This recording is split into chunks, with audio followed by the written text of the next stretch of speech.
Bonjour chers auditeurs de l'ODJ Média, notre chroniqueur de l'ODJ, Adnan Benchakroun, partage son avis et sa réflexion, dans un article qu'il a intitulé « Allô, docteur, mon urine sent fort », qu'on écoutera ensemble dans ce podcast.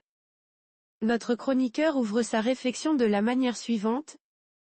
Quelles sont les causes? Infection, médicaments, déshydratation ou alimentation? Et quand faut-il s'inquiéter?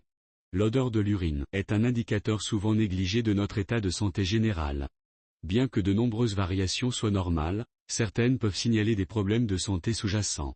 Explorons les causes principales d'une odeur d'urine forte, incluant les infections, les médicaments, la déshydratation, et l'alimentation, et précision quand il est nécessaire de consulter un médecin. Quelles sont les causes communes de l'odeur forte d'urine? Monsieur Benchakroun enrichit son discours ainsi. Il y a bien 4 causes principales, et elles sont les plus courantes. La cause la plus simple et la plus courante d'une odeur d'urine forte est la déshydratation. Lorsque l'apport en eau est insuffisant, l'urine devient plus concentrée en déchets, ce qui peut lui donner une odeur plus prononcée. Certains aliments peuvent influencer l'odeur de l'urine. Par exemple, l'asperge est célèbre pour causer une odeur singulière due à son contenu en asparagusique acide, que le corps décompose en composés soufrés. D'autres aliments, comme l'ail, le café et certains types de poissons, peuvent également affecter l'odeur de l'urine. Plusieurs médicaments et suppléments peuvent modifier l'odeur de l'urine. Par exemple, la vitamine B6, certains antibiotiques et médicaments contenant du soufre peuvent conduire à une odeur plus forte. Une infection urinaire peut provoquer une odeur d'urine désagréable, en plus d'autres symptômes comme une sensation de brûlure pendant la miction, une envie fréquente d'uriner et une urine trouble. Les IVU nécessitent une attention médicale pour éviter des complications.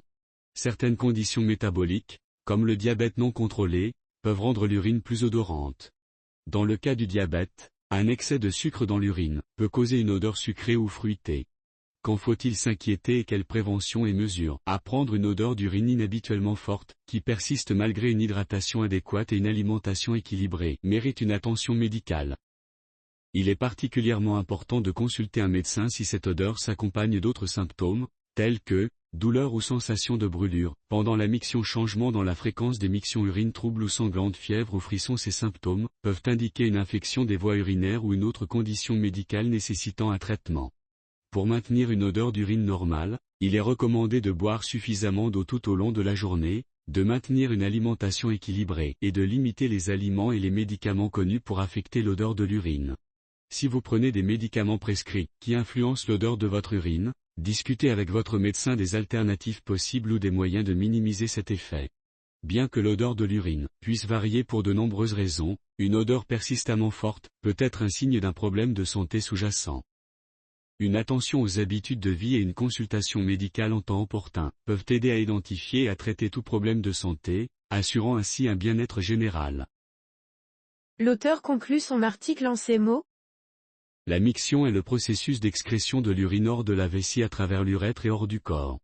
Ce processus est vital pour l'élimination des déchets et des excès de liquide du corps, aidant ainsi à maintenir l'équilibre des liquides et des électrolytes, ainsi que l'équilibre acido-basique.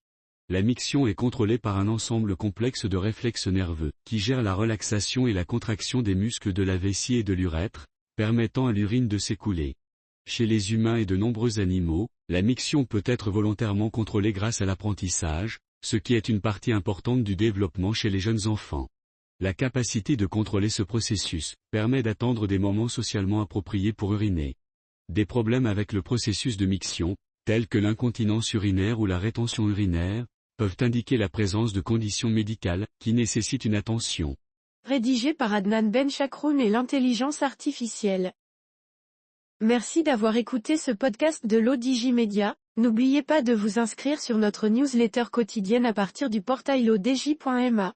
Alors, on se dit au prochain podcast de nos chroniqueurs de l'ODJ, et à très bientôt.